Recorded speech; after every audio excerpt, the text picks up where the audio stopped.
For more on what that field of candidates could look like, let's welcome in Niall Stanage, White House columnist with our partners at The Hill. Great to see you, Niall.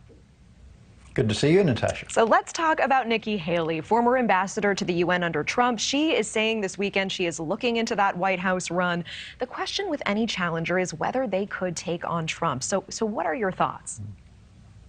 Well, I think if Nikki Haley got a clear run at Trump, she might have a chance. It's very difficult if Governor DeSantis makes it into the race to see how Nikki Haley could get around both of them.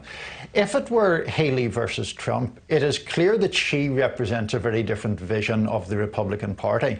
In her speech that you showed excerpts of there, she talked about making the Republican Party more open, expanding its reach to minorities, to female voters and things of that nature. And of course, she is the only woman who's a real top-tier contender for 2024. So there is a case to be made for Nikki Haley. It's just who else will be in the race? That's the question. Yeah, and if this is a party, or at least certainly there's a contingent in this party who is increasingly Trump-weary, especially after the heels of this latest midterm, what does Haley bring to the table that would entice those potential voters?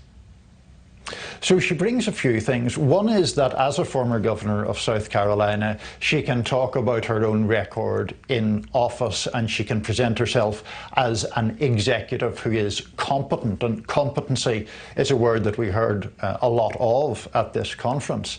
I would say the other thing that she brings is pretty obvious, her gender for a start, and the fact that she is the daughter of Indian immigrants.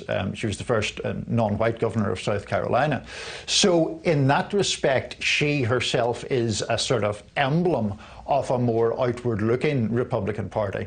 And I might also say it allows her to take fairly conservative positions on topics like immigration and not face the accusations of xenophobia that perhaps some other candidates might make in the same arguments. Interesting. And are there any other potential candidates that you could see would stand in the way of a Trump nomination?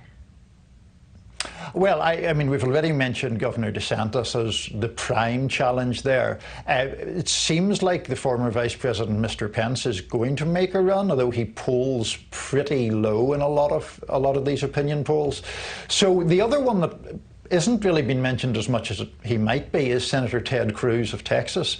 He was, of course, the most serious contender, really, to then candidate Trump in 2016. He hasn't made his intentions clear, but if he does run, he would be a fairly serious contender, I would say. Yeah, and Niall, we know you will be back next hour with a deep dive into another potential top Republican hopeful, Mike Pompeo. We will see you soon. Thank you, Niall.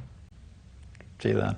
Thank you for watching. Go to newsnationnow.com to find News Nation on your television provider. And don't forget to click the red subscribe button below to get more of News Nation's fact-driven, unbiased coverage.